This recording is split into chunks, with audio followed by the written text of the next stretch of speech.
There's something deeply unsettling about the way From introduces its biggest horrors, because it never rushes them. It doesn't rely on loud moments or sudden reveals.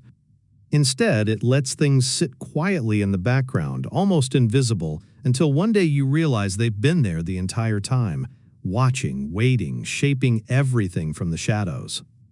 And nothing captures that feeling better than the arrival of the man in yellow, a figure who, on the surface, feels like a new villain stepping into the story, but when you really start to pay attention, begins to feel like something much older, something that has always been there, woven into the fabric of the town long before we ever noticed him. The way he carries himself, the way he speaks, the way he seems to understand not just what is happening but what is going to happen. It creates this quiet but terrifying implication that he isn't reacting to the story, he is guiding it, almost like he's read it before. And that opens the door to one of the most disturbing theories surrounding Season 4, the idea that the man in yellow is not just some external entity, but someone we already know, someone whose face we've seen, whose voice we've trusted, someone who has been part of this journey from the very beginning, without us realizing it. Because when you think about the rules that the show has already established, especially the idea that identity in this world is fluid, that forms can be taken and discarded, and that something can exist beneath the surface of a person, it becomes harder to dismiss the possibility that the man in yellow isn't just hiding in plain sight but has been actively living among the characters this entire time. The fact that he can take on the form of Sophia alone changes everything, because it means appearances are meaningless. And if appearances are meaningless, then trust becomes the most dangerous thing in the town. Suddenly, every character becomes a possibility. Ethan, with his connection to stories and his almost unnatural understanding of how narratives work, starts to feel less like an innocent child and more like someone who could grow into something far more powerful and far more dangerous. Randall, whose mind has already begun to fracture under the pressure of the town, feels like someone standing on the edge of becoming something else entirely. Victor, who has survived longer than anyone and carries memories that no one else fully understands, feels like a man who has seen too much, perhaps enough to eventually become something inhuman. Even Jade, whose visions connect him to something deeper and older, feels like someone who might be closer to the truth than he realizes, or closer to becoming part of it. And yet, at the same time, there is something about the man in yellow that feels bigger than any one person, something ancient and almost mythological, which suggests that while the theory is fascinating, the reality might be even more disturbing. That he isn't someone we know, but something that has always been there, something that simply chooses familiar faces when it needs to be seen. And that idea connects directly to another theory that completely reframes how we understand the powers in From, because up until now, those abilities have been presented as a kind of hope, a sign that certain characters are special, that they have a role to play in escaping the town or breaking the cycle. But when you step back and look at what those powers actually do, a much darker pattern begins to emerge. Every single person who has been given some kind of connection to the deeper truth of the town has also been pushed closer to destruction. Sarah didn't find clarity. She found voices that drove her to commit horrific acts. Fatima didn't receive a blessing. She became something unrecognizable, something terrifying. Even the more positive connections, like Tabitha's visions or Julie's ability to move through time, come with a cost that hasn't fully revealed itself yet, but already feels dangerous. And that raises a question that sits at the center of everything. What if these powers were never meant to save anyone? What if they were designed to break them? Because if the entity behind the town, whether it's the man in yellow or something even greater, feeds on fear, despair, and emotional collapse, then giving people hope becomes the most effective weapon it has. Not false hope that's obviously fake, but real, believable hope, the kind that makes people think they're getting closer to answers, closer to escape, and closer to changing their fate.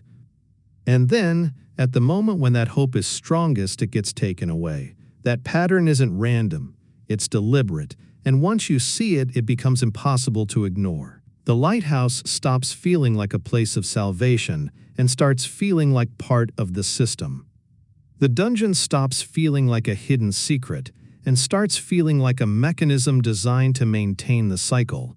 Even story walking, which seems like the ultimate advantage, starts to feel like a trap, because if something in this town can see across time, then it can anticipate every move before it happens.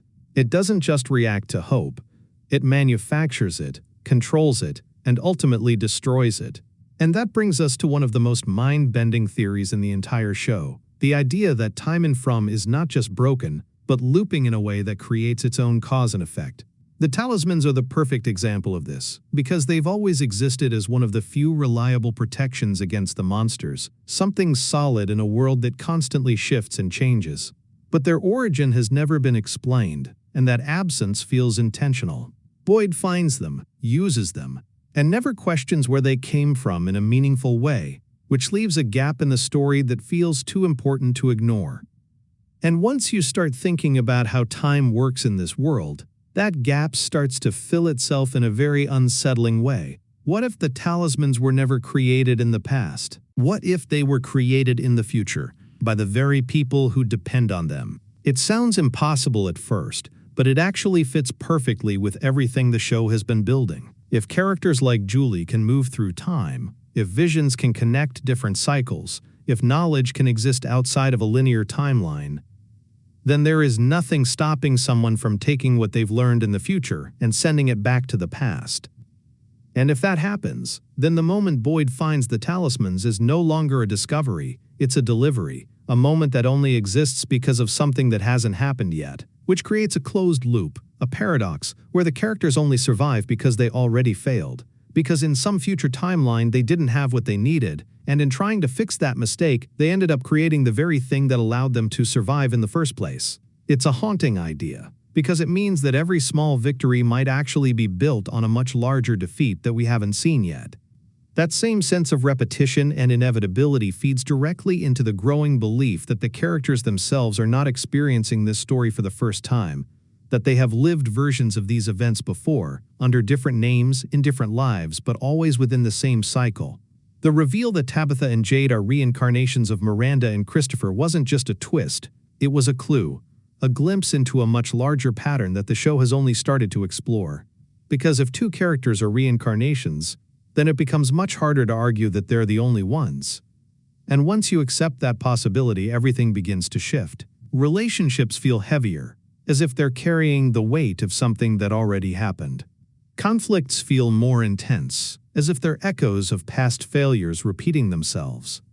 Even the sense of familiarity that some characters feel when they encounter certain places or people starts to feel less like coincidence and more like memory bleeding through the surface. And if that's true, then the town isn't just trapping people physically, it's trapping them existentially, forcing them to relive variations of the same story over and over again, with small changes each time, small opportunities to do something differently, to break the pattern, to finally escape. But escaping might not be as simple as finding a way out. It might require something much harder, something much deeper, a fundamental change in how the characters think, act, and relate to each other. Because if the cycle is driven by human failure, by fear, by selfishness, by the inability to overcome trauma, then breaking the cycle means overcoming those things, not just surviving them. And that leads to the biggest and most compelling theory of all, the idea that the town itself is not just a place but a form of purgatory, a constructed reality designed to feed on the darkest parts of the human experience.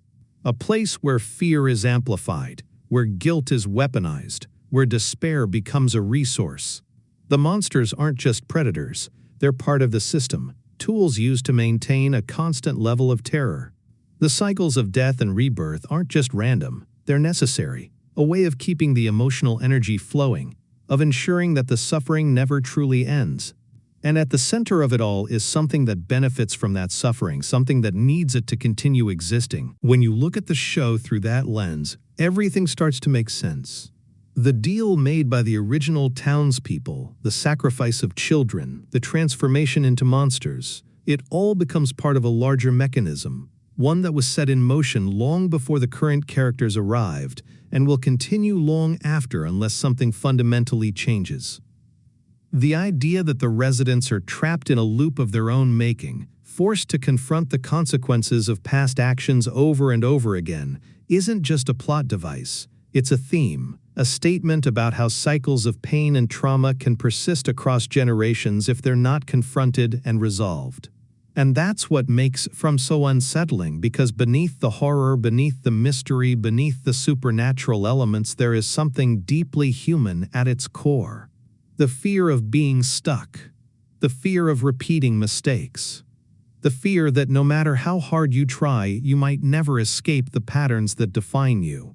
And if Season 4 leans fully into these theories, if it starts to connect these threads in a more explicit way, then the story isn't just going to get darker, it's going to get deeper, revealing that the true horror of the town isn't the monsters that come out at night, but the possibility that the characters themselves are part of the system, part of the cycle, part of the reason it continues. And the most terrifying part of all? They might already know that, even if they don't realize it yet.